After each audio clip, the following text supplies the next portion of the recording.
আমি কলেজে এইচএসসি পড়ার সময় এই ঘটনাটা ঘটেছিল। আমি কলেজ হোস্টেলে থাকতাম।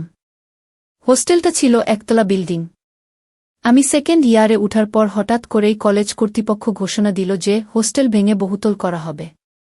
আমাদেরকে 2 মাসের সময় দেওয়া হলো, এর মধ্যেই যে যার মতো থাকার জায়গা ঠিক করে নেবে।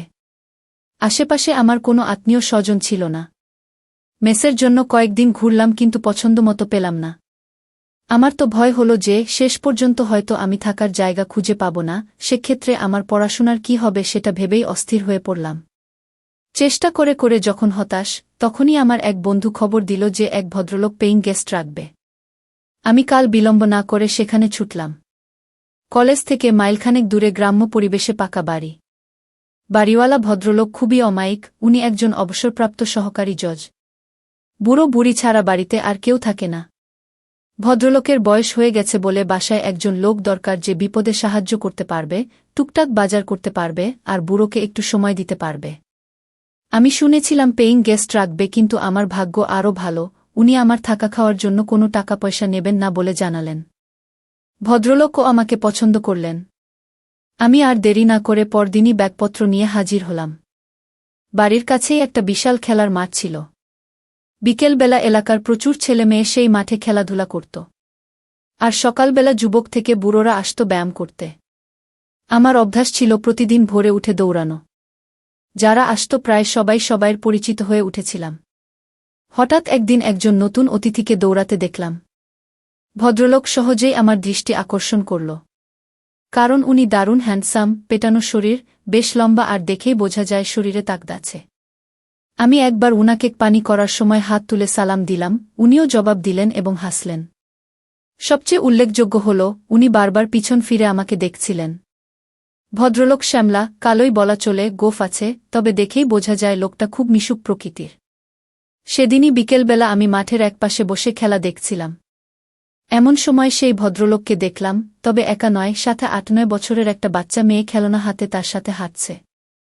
হঠাৎ করেই বাতাসে খেলনাটা ছুটে মাঠের মধ্যে উড়ে গেল। আমি দৌড়ে গিয়ে খেলনাটা এনে মেয়েটার হাতে দিলাম। ভদ্রলোক খুব খুশি হয়ে বললেন, thanks brother, many many thanks, আমি আপনাকে সকালে মাঠে দেখেছি, রাইট? আমি মুখে জবাব না দিয়ে মাথা ঝাঁকালাম। উনি হাত বাড়িয়ে দিয়ে হ্যান্ডশেক করে বললেন, আমি মেজর সুবীর, আর্মিতে আছি, আর এ আমার মেয়ে মল্লিকা। আসুন না আমার বাসায়, জমিয়ে আড্ডা দেয়া যাবে। বেশি দূরে নয়, এই তো কাছেই। আমি কথা দিলাম যে অবশ্যই যাব। উনি বাসার লোকেশন বলে দিলেন, এখান থেকে উত্তর দিকে 8টা বাড়ি পরেই একটা মুদি দোকান আছে, রহমান স্টোর্স, সেটার পিছনেই তাদের বাড়ি, আমার নেমপ্লেট দেয়া আছে গিউ। আমি চিনলাম বাসাটা, একটা একতলা বাড়ি। যাব ভেবেছিলাম, কিন্তু পরে ভুলে গেলাম। 2 দিন পর ভোরে সুবীর সাহেবের সাথে আবার দেখা, তখন আর উনি আমাকে ছাড়লেন না, একেবারে সাথে করে বাসায় নিয়ে গেলেন। বাড়িটা উনার নয়, ওটা উনার শ্বশুর বাড়ি। উনার বউয়ের সাথে পরিচয় করিয়ে দিলেন। আমি সুবীর সাহেবের বউকে দেখে খুব অবাক হলাম। উনার সাথে মানায় না, শুধু বয়সে নয়, রূপেও রাত আর দিন পার্থক্য। উনার বয়স 50-এর কাছাকাছি, কিন্তু উনার বউয়ের বয়স 30-এর উপরে হবে না। মহিলার নাম রেনু, আমি তাকে রেনু আপা বলে ডাকতাম, কারণ ভাইবোন সম্পর্কের মধ্যে কেউ খারাপ কিছু খোঁজে না। রেনু আপা অপরূপ সুন্দরী, যে কোনো পুরুষের হার্টবিট বাড়িয়ে দেওয়ার মতো যথেষ্ট উপাদান তার আছে। রেনু আপা বেশি লম্বা নয়, 5 ফুট মতো হবে। মালা ওদের একমাত্র মেয়ে, ক্লাস 2তে পড়ছে। নাদুস নুদুস নরম তুলতুলে সে, তবে গায়ের রং ওর বাবার মতোই কালো আর উচ্চতায় মায়ের মতো খাটো। তবে ঝকঝকে সাদা দাঁতের হাসিটা দারুণ, সেই সাথে ওর চেহারাটাও বেশ মিষ্টি। সুবীর সাহেব এতদিন মিশনে ছিলেন বলে রেনু আপা মালাকে নিয়ে বাপের বাড়িতেই আছেন। ওদের আন্তরিকতা আমাকে মুগ্ধ করল। একদিনের পরিচয়ে এই অনাত্মীয় শহরে মনে হল এরা আমার কতকালের চেনা আত্মীয়। আমি বেশ খানিকক্ষণ গল্প করলাম, নাস্তা না করিয়ে ছাড়ল না। আমার ক্লাস ছিল, সেই জন্য তাড়াতাড়ি চলে আসতে হল। তবে সুবীর সাহেব আমাকে দিয়ে প্রতিজ্ঞা করিয়ে নিলেন যে সম্ভব হলে প্রতিদিন একবার যেন উনাদের সাথে দেখা করি। আমারও ভালো লেগে গেল, বিশেষ করে মেয়েদের আমার সবসময় ভালো লাগে। রেনু আপার মতো সুন্দরী আর মিশুক হলে তো কথাই নেই। সেদিনের পর থেকে রেনু আপার বাসায় যাওয়া আমার প্রতিদিনের ডিউটি হয়ে গেল, বিশেষ করে টিভি সিরিয়াল দেখার জন্য। তাছাড়া ভিসিআর আছে, মাঝে মাঝে হিন্দি ছবিও দেখা হয়। ছুটি শেষে সুবীর সাহেব তার কর্মস্থলে ফিরে গেলেন। তবে আমার যাতায়াত বন্ধ হল না। সাধারণত আমি রাত 9টার দিকে যেতাম টিভিতে নাটক দেখার জন্য। মালা ইতিমধ্যেই আমার সাংঘাতিক ভক্ত হয়ে গেছে। আমি গেলে আমাকে ছেড়ে নড়তেই চায় না। আর সাংঘাতিক গা ঘেঁষা স্বভাব মেয়েটার। যতক্ষণ থাকব আমার কোলে বসে থাকবে, না হলে পিঠে চাড়বে। আমি বেল বাজাতেই ছুটে এসে মালাই দরজা খুলে দেয়। আমি ঘরে ঢুকে সোফায় বসার সাথে সাথে আমার কাছে বসে গলা ধরে। আমিও ওকে কাছে টেনে ধরি। মালা শুধু খিলখিল করে হাসে। রেনু আপা মাঝে মাঝে আমাকে বিরক্ত না করার জন্য মালাকে বকা দেয়। কিন্তু আমি আপাকে ওকে বকতে মানা করি। এভাবেই আমাদের দিনগুলি কাটতে থাকে। আমি দিনে দিনে রেনু আপার পরিবারের একজন সদস্য হয়ে উঠি। মেয়ে দুজনের সাথেই আমার সময় গাঢ় হয়ে ওঠে। তবে আমি একজন নারী লোভী হলেও মালার সাথে আমার সম্পর্ক ছিল একেবারেই নির্ভেজাল, স্বাভাবিক। আমার মনে ওই বাচ্চা মেয়েটা সম্পর্কে কোনো খারাপ উদ্দেশ্য ছিল না। এমনকি রেনু আপা একটা আইটেম হলেও আমি তাকে খুবই সম্মানের চোখে দেখতাম।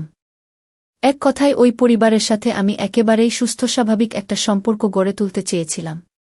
কিন্তু আমার দুর্ভাগ্য আমাকে সেটা হতে দিল না। জানি না কেন, আমি যেখানেই যাই সেখানেই কোনো মেয়ে মানুষের সাথেই আমার সম্পর্ক সঠিক পথে থাকে না। এখানেও থাকল না। 4 মাস পরের কথা। তখন শীতকাল এসে গেছে। আমি সচরাচর বাসায় লুঙ্গি পরি এবং রেনু আপার বাসায়ও লুঙ্গি পরেই যাই। শীতের জন্য কয়েকদিন হলো গায়ে একটা চাদর জড়াচ্ছি।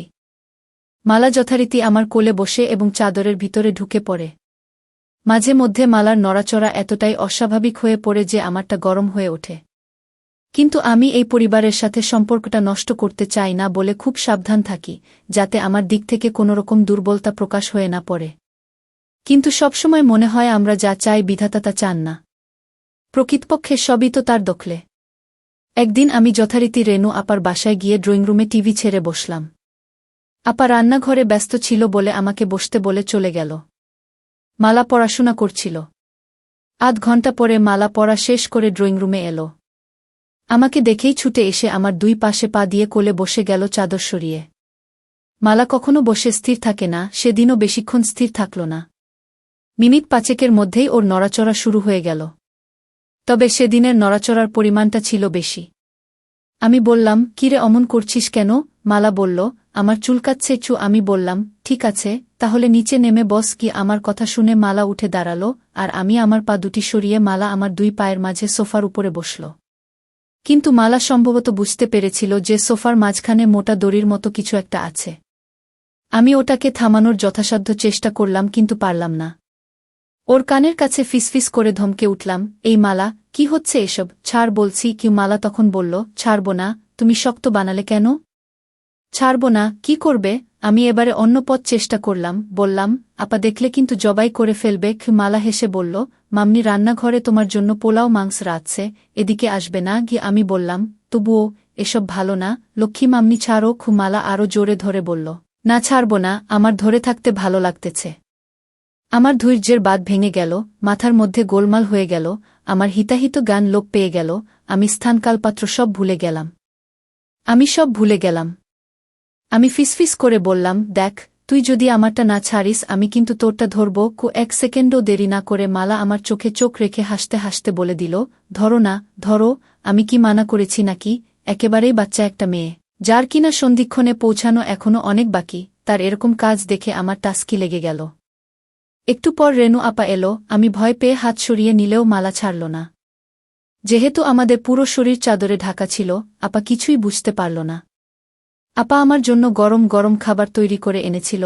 আমার সামনে টেবিলে সেগুলি রাখতে লাগল। নিচুটে টেবিলে খাবার রাখার জন্য আপাকে আমার সামনে অনেকখানি নুয়ে পড়তে হচ্ছিল। ওই দৃশ্য চোখে পড়ার সাথে সাথে আমার কেমন যেন অনুভূতি হল।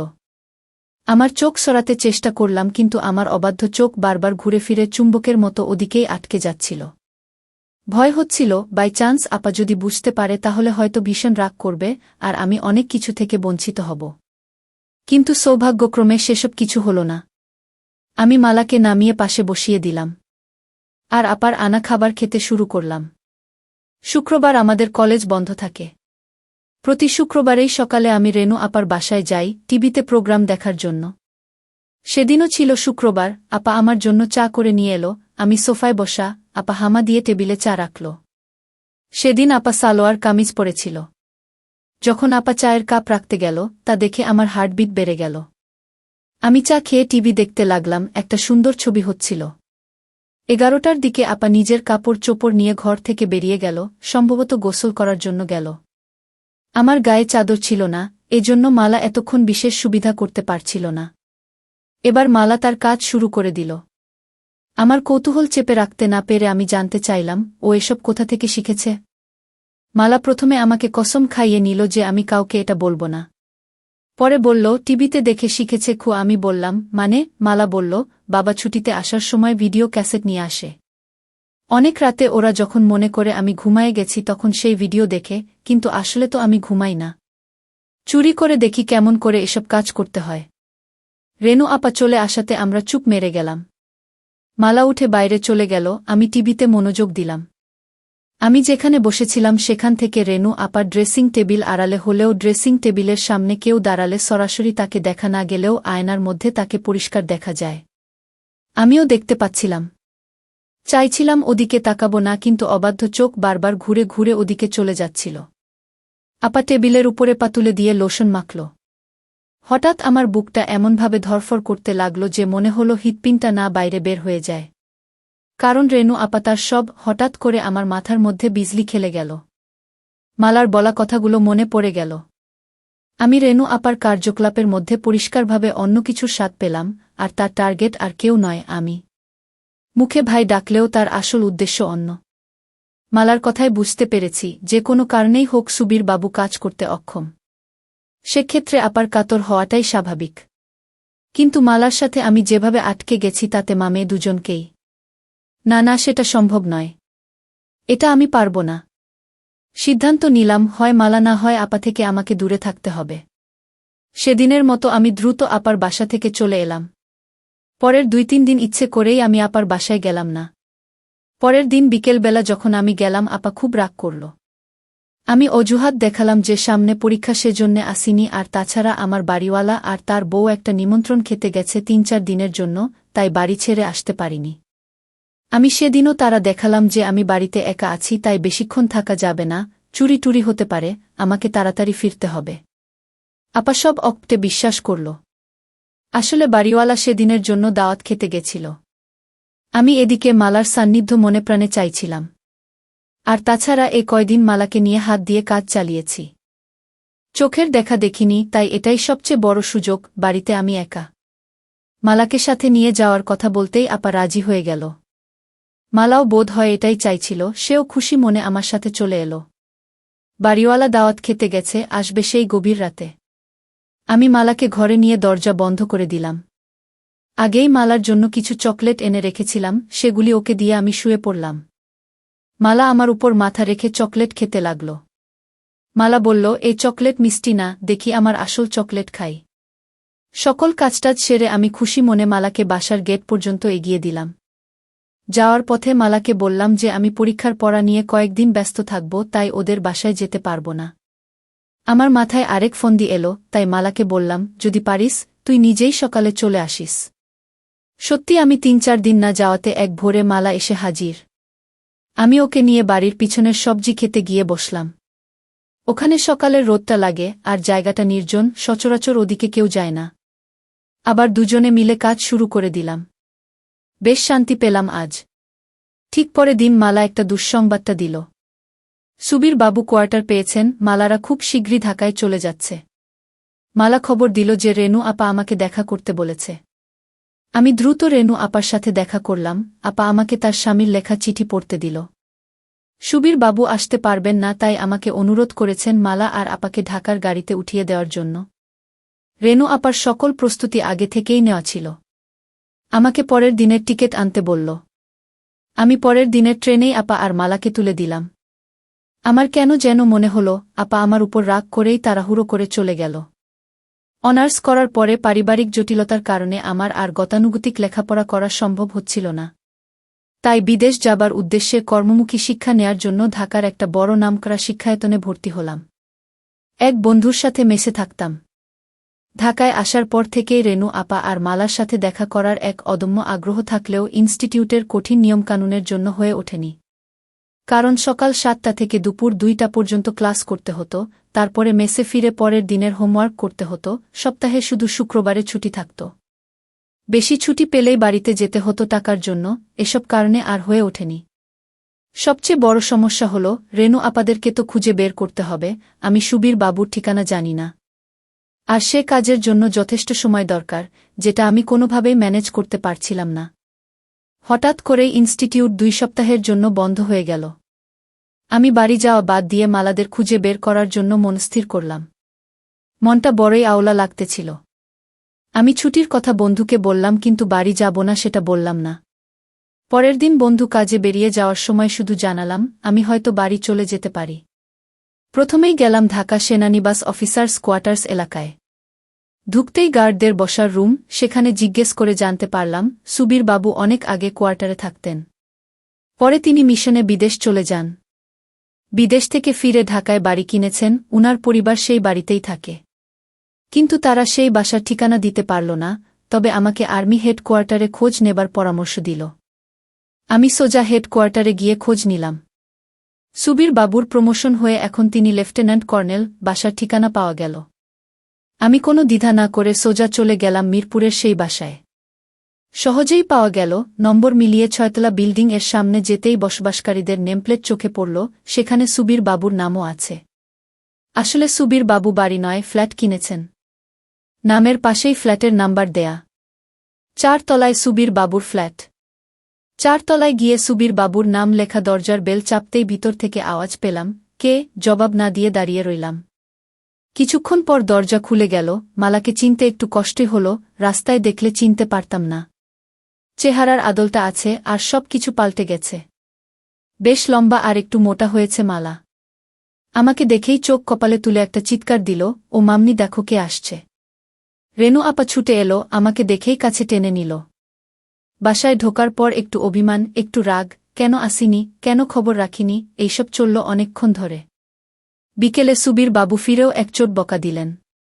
কিন্তু আদরের সীমা নেই, যেন জামাই আদর। আপা আমাকে কি কি রান্না করে খাওয়াবে সেটা নিয়ে ব্যস্ত হয়ে গেল। বিকেলবেলা আপা আর্মিদের বউদের নাকি একটা ক্লাব আছে, সেখানে চলে গেল। পরে মালা আমাকে বলল, আপা ফিরবে সন্ধ্যার পর। আপা গেলেও সুবীর বাবু বাসায় রইলেন। সেদিন আর মালাকে একা পেলামই না। তবে চোখে চোখে আমাদের অনেক কথা হয়ে গেল। এভাবে একটা দিন গেল। এতদিন পরে এলেও মালার মাঝে আমার জন্য ব্যাকুলতা দেখে ভালো লাগল, যাক শেষ পর্যন্ত এত কষ্ট করে খুঁজে বের করা সার্থক হবে বলে মনে হচ্ছে। সৌভাগ্য কাকে বলে। পরদিন সকালে অফিসে যাবার ঘণ্টাখানেক পর বাসায় ফিরে সুবীর বাবু ঘোষণা দিলেন উনাকে এক্ষুনি বান্দরবান ছুটতে হবে, ওখানে কি যেন একটা ঝামেলা হয়েছে। আধা ঘণ্টার মধ্যে নিচে গাড়ি এসে হর্ন দিল, উনি চলে গেলেন। যাবার আগে আমাকে অনুরোধ করে বলে গেলেন আমি যেন উনি না ফেরা পর্যন্ত না যাই। মনে মনে বললাম, আমিও তো সেটাই চাই। মালা সকালে স্কুলে গেছে, আসবে 2টার দিকে। বাসায় আমি আর রেনু আপা একা, আপা রান্নাঘরে ব্যস্ত রান্না নিয়ে। রান্না শেষে আপা আমাকে গোসল করে নিতে বলল। আমি গোসল থেকে বের হলে আপা গেল গোসল করতে। এ ফ্ল্যাটে গেস্ট রুম আছে, কাজেই আপা বেডরুমে আর আমি গেস্ট রুমে। টেবিলে খাবার দেবার সময় খেয়াল করলাম, আপার লোভী চোখ আমাকে কেবল দেখছে আর দেখছে, যেন গিলে খাবে। খাওয়া শেষ করে আপা আমাকে বলল, তোর সাথে আমার কিছু কথা আছে। আমি ব্যস্ততার ভান করে বললাম, আপা, আছি তো বেশ কিছুদিন, পরে শুনব। আমি বুঝতে পেরেছিলাম আপা আমাকে কি বলতে চায়। আপা বলল, আচ্ছা ঠিক আছে, তুই রেস্ট নে, আমি একটু বেরুব, একটু পরেই মালা চলে আসবে। আমি গেস্ট রুমে ফিরে এলাম। আপা সেজেগুজে যাওয়ার সময় আমার সাথে দেখা করে দরজা লাগাতে বলল। আপাকে কেমন যেন বিষণ্ণ লাগছিল। 2টার পরই কলিং বেল বাজল। দরজা খুলে দিতেই মালার হাসি মুখ দেখতে পেলাম, খুশিতে চমকাচ্ছে। ঘরে ঢুকেই বলল, বাবা আসেনি। ওর বাবার বান্দরবান যাওয়ার কথা ওকে জানালাম। শুনে আরও বেশি খুশি হল, আমাকে নিয়ে নাচতে লাগল, আর গান গাইতে লাগল। মালা বেশ লম্বা হয়েছে। মনে হল মাঝের এই 6টি বছর মালার কাছে 6টি দিনের মতো। মালা সেই আগের মতোই আছে, একটুও বদলায়নি। আমাকে চকাস চকাস করে অনেকগুলি পাপ্পা দিয়ে বলল, মামা ওয়েট করো, আমি আসছি। মালা দৌড়ে ওর রুমে চলে গেল, স্কুল ড্রেস ছেড়ে স্কার্ট আর টি-শার্ট পরে এলো। এসেই ঘোষণা দিল, মামা চলো আজ একসাথে গোসল করব। আমি অবাক হয়ে বললাম, বলিস কি? মালা বলল, হ্যাঁ, এটা আমার অনেক দিনের স্বপ্ন। তোমাকে নিয়ে আরও কত যে স্বপ্ন আমার এই ছোট্ট বুকের মধ্যে গেঁথে রেখেছি সেটা তুমি কিভাবে বুঝবে? এতগুলি বছর পরে তুমি এলে, আর আমি তোমাকে প্রতিটা দিন মিস করেছি। মালা কাঁদতে লাগল, চোখের পানি মুক্ত বিন্দুর মতো ঝরে পড়ছিল। একটু স্থির হয়ে আবার আমাকে তাড়া দিল, কই চলো, বললাম না একসাথে গোসল করব। আমি বললাম, কিন্তু আমি তো গোসল করে নিয়েছি। মালা বলল, তাতে কি? আমি বললাম, তুই সত্যিই একটুও বদলাসনি, কেবল বড়ই হয়েছিস। মালা হাসল, বলল, বড় তো হয়েছিই তোমার জন্য। তখন যা যা পারোনি, এখন সব উসুল করে নাও, তোমাকে সব উজাড় করে দেব, এটা আমার অনেক দিনের আশা। মালাকে বললাম, একটা সত্যি কথা বলবি? তুই কি এখনো ইনটেক? মালা বড় বড় চোখ করে আমার দিকে তাকিয়ে বলল, মামা, তুমি তোমার মালাকে চেনো না? তুমি ছাড়া এই দুনিয়ায় আর কে আছে যে আমাকে আনবক্স করবে? আমি তো তোমার জন্যই সব জমিয়ে রেখেছি। আমাদের প্রথম প্রথম একটু কষ্ট হলেও আস্তে আস্তে মজা চলে এলো। মালাও দারুণভাবে এনজয় করতে লাগল। সন্ধ্যার পর রেনু আপা এলে আমরা বসে বসে অনেক গল্প করলাম। রেনু আপা আমার দিকে কি রকম করে যেন চোখে তাকাচ্ছিল। রাতে আমি শুয়ে পড়ার পরে আগের রাতে সুবীর বাবু আমার মশারি টাঙিয়ে দিয়েছিল। সেদিন রাতে সুবীর বাবু না থাকাতে আপাকে দেখলাম মশারি হাতে আমার বিছানার কাছে আসতে। আমি ঘুমের ভান করে মটকা মেরে পড়ে রইলাম। আপা প্রথমে লাইট অফ করে ডিম লাইট জ্বালাল। তারপর আমার পাশে খাটের উপর বসল। কতক্ষণ বসে আপা কি যেন ভাবল, তারপর উঠে মশারি টাঙিয়ে দিয়ে চলে গেল। সেদিন রাতেও আপা আমার পাশে বিছানায় অনেকক্ষণ বসে রইল। আমি জানতাম আপা কি চায়, কিন্তু ও যে মালার মা। আমি যদি মালাকে বিয়ে করতাম তাহলে রেনু আপা আমার শাশুড়ি হতো। আমি কিছু বলতেও পারছিলাম না আপা কষ্ট পাবে বলে। আবার মেনে নিতেও কষ্ট হচ্ছিল। আপাকে আমি অন্য চোখে দেখতাম, মনে মনে খুব শ্রদ্ধা করতাম। মাথার মধ্যে আমার চিন্তার ঝড় বয়ে যাচ্ছে, একটা দ্বন্দ্ব চলছিল। শেষ পর্যন্ত সিদ্ধান্ত নিলাম, না, এমন কাজ করা যাবে না। কারণ ও যে মালার মা, ওকে যে আমি বড় শ্রদ্ধার চোখে দেখি। তাই আপা যখন কাছে চলে এলো, আমি বললাম, ছি আপা, এ কি করছা? আপা যেন পাগল হয়ে গেল। আমাকে ধরে বলল, প্লিজ আমাকে একটু সুখ দে, আমি আর থাকতে পারছি না, আমি তিলে তিলে শেষ হয়ে যাচ্ছি। লক্ষ্মী ভাই আমার, আমাকে বঞ্চিত করিস না। সেই প্রথম তুই যখন আমাদের বাসায় আসলি তখন থেকেই তোর জন্য পাগল হয়ে আছি। বন্ধুরা, ভিডিওটি অনেক বড় হয়ে যাওয়ার কারণে গল্পের বাকি অংশ অন্য কোনো ভিডিওতে দেওয়া হবে। সবাই সাথেই থাকো।